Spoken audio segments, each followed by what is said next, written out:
Hello folks, welcome to my channel brain disaster. और आज का हमारा टॉपिक है परिभाषा शारीर। तो परिभाषा शारीर जो है, इसका टोटल वेटेज है वो 4 मार्क्स का है। और जो परिभाषा शारीर चैप्टर है उसमें से सिर्फ एमसीक्यू या एससीक्यू टाइप ऑफ क्वेश्चंस ही आते हैं, एलएक्यू टाइप ऑफ क्वेश्चंस नहीं आते। ये जो न्यू पैटर्न निकला है एनसीआईएसएम का, उसके हिसाब से है। तो परिभाषा शारीर के अंदर 9 सब टॉपिक्स हैं। कुर्चा, कंडरा, जाल, अस्थि संघात, सीमंत, सेवनी, मांसरज्जु, स्नायु और लसिका। तो ये 9 सब टॉपिक्स हम एक एक करके पढ़ेंगे। तो सबसे पहला टॉपिक जो है वो है कुर्चा। ये रेड पेन से मैंने श्लोक लिखा हुआ है और उसके नीचे उसका पूरा एक्सप्लेनेशन है। तो अगर आपको श्लोक नहीं होता है पढ़ने तो आप उसका सिर्फ एक्सप्लेनेशन भी देख सकते हैं। षट्कुर्चः ते हस्तपाद ग्रीवा मेढ्रेषु हस्तयो द्वौ पादयो द्वौ ग्रीवा मेढ्र्यो एकैकः सुश्रुत शारीर स्थान 5वां अध्याय 13वां श्लोक। तो जो कुर्चा होता है उसे हम कुची कहते हैं। कुची यानी कि ब्रश लाइक स्ट्रक्चर्स होते हैं। तो ब्रश लाइक स्ट्रक्चर्स, आपके घर में झाड़ू होगा तो आपने झाड़ू को देखा होगा, वो कैसे खराटा झाड़ू, वो कैसे एक सारी लकड़ियां एक जगह पर आकर बंधी हुई होती है। बिल्कुल वैसे ही हमारे शरीर में जो ऐसे आकार की चीजें हैं जो एक जगह पर आकर बंधी हो और ब्रश लाइक दिखते हो, वो उन सबको हम क्या कहेंगे? कुर्चा। तो पेशी, स्नायु, धमनी, सिरा, इनका सन्निपात। सन्निपात यानी कि उनका मिलना, एक जगह पे मिलना, उसे हम क्या कहेंगे? वो सारे जब मिलते हैं एक जगह पे तो वो कुंचला या कुर्चनी सदृश दिखते हैं हमें। यानी कि अगर उसके जैसे स्ट्रक्चर्स दिखे हमें तो उन्हें हम क्या कहेंगे? कुर्चा कहेंगे। अब इसकी संख्या देखते हैं। तो संख्या कुल 6 बताई गई है। सुश्रुत आचार्य सुश्रुत ने इसकी संख्या 6 बताई है। अब कहाँ कहाँ पे है? हस्त, पाद, ग्रीवा, मेढ्र, ये इन जगहों पर है। तो हस्तयो 2 यानी कि हाथ में 2, पादयो 2 यानी कि पैर में 2, ग्रीवा मेढ्र एक एक यानी ग्रीवा और मेढ्र में एक एक होते हैं।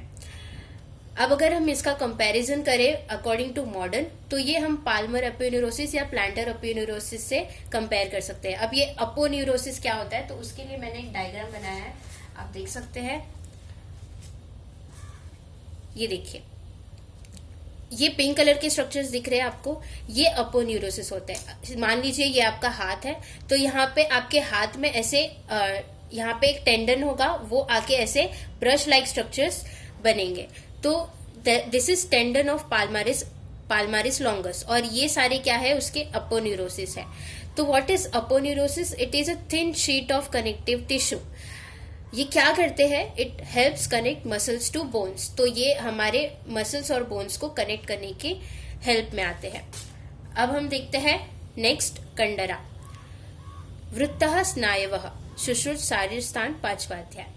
तो रस्सी के सदृश गोल वृत्ताकार स्नायु जो होते हैं, या फिर बड़े या लंबे स्नायु जो होते हैं, वृत्ताकार यानी कि ऐसे गोल गोल होता है।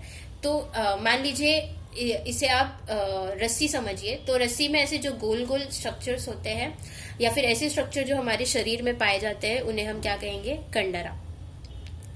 षोडश कंडराः तासाम चतस्र पादयोः तावत्यो हस्तग्रीवा पृष्ठेषु सुश्रुत शारीर स्थान। तो कुल मिलाकर कितने कंडरा होते हैं? षोडश, 16 कंडरा होते हैं। दोनों पैरों में 4 होते हैं, दोनों हाथों में मिलाकर 4 होते हैं। पृष्ठ और ग्रीवा दोनों में भी 4-4 होते हैं। ठीक है, तो कुल मिलाकर कितने हो गए? 16। अब हम अभी जो हमने पढ़ा वो सब सुश्रुत अनुसार था। अब आचार्य शारंगधर ने क्या कहा कि प्रसारणा अकुंचन यो अंगानाम कंडरा मता। उन्होंने कहा कि जो भी हमारे शरीर में आकुंचन या प्रसारण में मदद करते हैं, जो भी हमारे अंग में जो भी ऐसे अवयव है जो आकुंचन या प्रसारण यानी फ्लेक्शन या एक्सटेंशन में मदद करते हैं, वो सारे क्या होते हैं? कंडरा होते हैं। अब हम देखते हैं आचार्य सुश्रुत ने क्या कहा है। आचार्य सुश्रुत ने कहा है, हाथ और पैर के अग्रप्रहो स्वरूप, यानी कि हाथ और पैर के जो कंडरा है वो कहाँ एंड होते हैं? अग्रप्रहो यानी कि एंड होते हैं, तो वो नख में होते हैं। गर्दन, हृदय और नीचे जाने वाली सारी कंडराएं कहाँ एंड होती है? मेढ्र में। नितंब और पृष्ठ के बिंब में। उर, वक्ष और अंश पिंड के कहाँ होते हैं एंड? मूर्धा में। उसे हम अग्रप्रहो कहते हैं।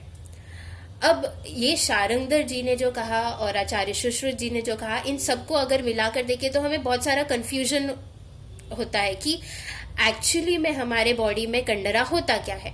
तो ये मे बी कहा है, यानी कि it is not confirm but may be compared with ligaments and tendons. तो अगर हमारे शरीर में कुछ लॉन्ग, सिलेंड्रिकल और स्लेंडर होंगे, या फिर ये डायग्राम देखिए ऐसे लंबे ऐसे होंगे तो उसे हम लिगामेंट्स कहेंगे। और अगर शॉर्ट एंड थिक होंगे, यानी कि शॉर्ट और थिक होते हैं, मोटे होते हैं, तो उन्हें टेंडेंस कहते हैं। अगर ये लिगामेंट्स और टेंडेंस ऐसे कुछ भी शरीर में दिखते हैं हमें, जो हमें बोथ एक्सटेंशन और फ्लेक्शन में हेल्प करते हैं, या फिर बोन्स और मसल्स को बाइंड करते हैं, उन सबको हम क्या कहेंगे? कंडरा कहेंगे। ठीक है, अब हम नेक्स्ट देखेंगे जाल। मांस शिरा स्नायव अस्ति जालानि प्रत्येकम चत्वारि तानि मणिबंध गुल्फ संश्रितानि परस्पर निबंधानि परस्पर गाविक्षतानि चेति यैर्ग गाविक्षित मिदम शरीरम सुश्रुत शारीर स्थान 5वां अध्याय 22वां श्लोक। तो जालीदार रचनाएं जो भी हमारे शरीर में होती है, जाली यानी कि आपने जाल देखा होगा, मकड़ी का जाल, वैसी जालीदार रचनाएं जो भी होंगी हम उन्हें क्या कहेंगे? जाल कहेंगे। तो ये जाल बनते किससे हैं? मांस, शिरा, स्नायु और अस्थि, ये सब जब एक जगह पर आते हैं और जाल सदृश्य दिखाई देते हैं हमें, तो उन्हें हम क्या कहते हैं? जाल कहते हैं। हमारे शरीर में कुल फिर से ये कितने हैं? 16 है। याद रखिएगा, कंडरा भी हमारे शरीर में कितने थे? 16 थे। और जाल भी कितने हैं? 16 है।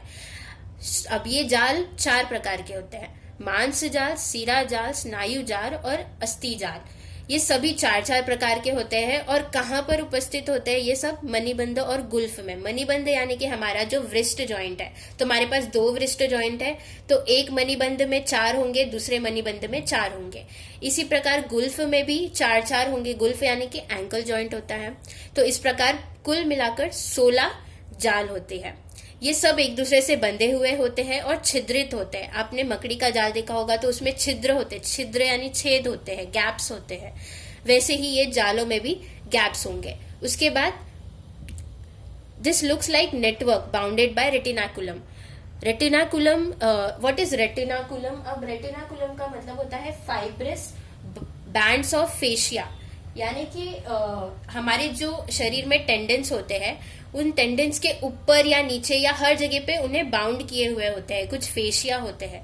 वो फेशिया क्या करते हैं? टेंडेंस को उनके अपने जगह पर बाइंड करके रखने का काम करते हैं। यानी कि जब हम फ्लेक्शन या एक्सटेंशन कर रहे हो तो वो बाहर ना निकल जाए हमारे बॉडी से, तो उन्हें एक जगह पर बांध के रखने का काम रेटिनाकुलम करता है। तो उसी को हम जाल से कंपेयर कर सकते हैं। अब जो हमारा नेक्स्ट टॉपिक है वो है अस्थि संघात। अब अस्थि संघात हमें वर्ड ही कह रहा है अस्थि का संघात, यानी कि जहां पे 2 या 2 से अधिक अस्थियों का समूह दिखाई देते हैं हमें, उसे हम अस्थि संघात कहते हैं। इसकी संख्या 14 होती है। अब ये 14 कहाँ कहाँ पर डिवाइडेड है ये देखिए। अधो शाखा में 4, ऊर्ध्व शाखा में 6, त्रिक प्रदेश में 1, शीर प्रदेश में 1। तो अधो शाखा में 6, अधो शाखा यानी नीचे वाली शाखा है, इसमें गुल्फ में 1 होता है, जानू में 1 और वंशन में 1। फिर ऊर्ध्व शाखा यानी ऊपर वाली शाखा है, उसमें 6 होते हैं। वो कैसे डिवाइडेड होते हैं? मणिबंध में 1, कुरपर में 1 और कक्षा में 1। ये 1 है और यहाँ पे 6 कैसे हुआ? क्योंकि मणिबंध, कुरपर और कक्षा ये दोनों हाफ डिवाइडेड है। ये सिर्फ एक साइड का दिया हुआ है, दूसरे साइड का मतलब ये 3 और दूसरे साइड का 3, तो मिलाकर 6 हो जाएगा। ठीक है, तो अधो शाखा में 6, ऊर्ध्व शाखा में 6 और त्रिक प्रदेश में 1। अब ये त्रिक प्रदेश जो है उसे हम शोल्डर गर्डल या पेल्विक गर्डल से कंपेयर कर सकते हैं।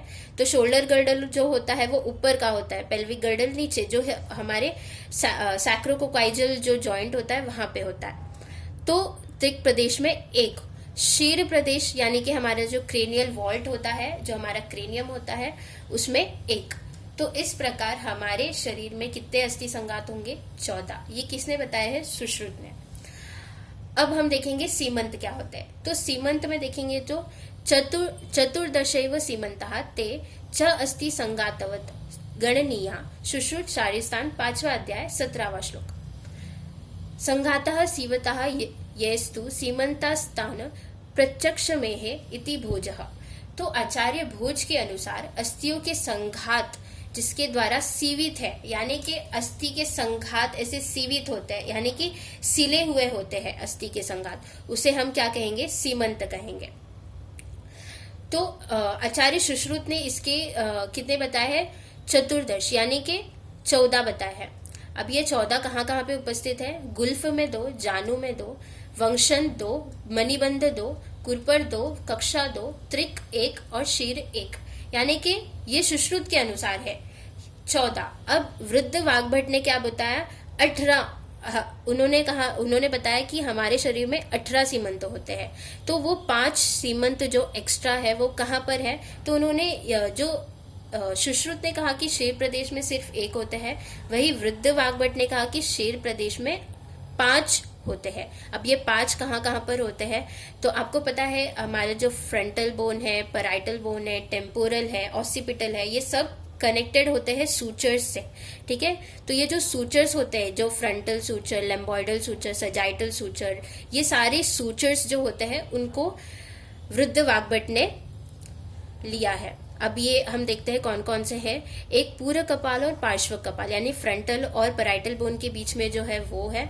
एक दोनों पार्श्व कपाल, यानी कि दोनों पैराइटल बोन के बीच में है। एक 2 पार्श्व कपाल और एक पश्चिम कपाल के बीच में, यानी कि पैराइटल एंड हमारे ऑक्सीपिटल बोन के बीच में।